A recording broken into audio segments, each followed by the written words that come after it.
बिस्मिल्लाहिर्रहमानिर्रहीम। अस्सलाम वालेकुम। सऊदी खबर में खुश आमदीद। जद्दा एयरपोर्ट की जानिब से नई हिदायत जारी की गई हैं जो आप सब लोगों के साथ शेयर करना ज़रूरी है।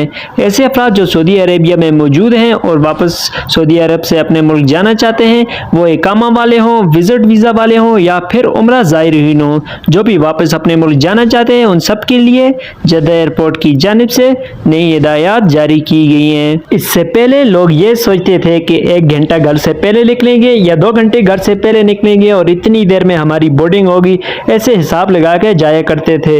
लेकिन अब यहाँ पर एयरपोर्ट की जानिब से जो नया बयान दिया गया है, उसमें यह कहा गया है कि तमाम अफराद को चाहिए, चाहे वो छुट्टी जाने जा रहे हों या फिर उम्रा ज़ायरीन हों, तमाम अफराद के लिए यह हिदायत जारी की गई है कि आप जद्दा एयरपोर्ट पर जब भी पहुँचें तो 3 घंटे नहीं बल्कि 4 से 6 घंटे पहले एयरपोर्ट पर पहुँच जाएँ। इसकी वजह यह बताई गई है क्योंकि इस वक्त जद्दा एयरपोर्ट पर बहुत ज़्यादा रश है। जो उम्रा ज़ायरीन है अपने मुल्कों को वापस जा रहे हैं और दूसरी जानिब जो हुज्जाज इकराम है उनकी आमद का सिलसिला जारी है और रश बढ़ने की वजह से ये कहा गया है कि आप कम से कम 4 से 6 घंटे पहले एयरपोर्ट पर पहुंच जाएं ताकि किसी भी किस्म की परेशानी का सामना ना करना पड़े, क्योंकि अभी हज का सीज़न शुरू होने वाला है और रश काफ़ी ज़्यादा होगा, इसलिए यह हिदायत जारी की गई है।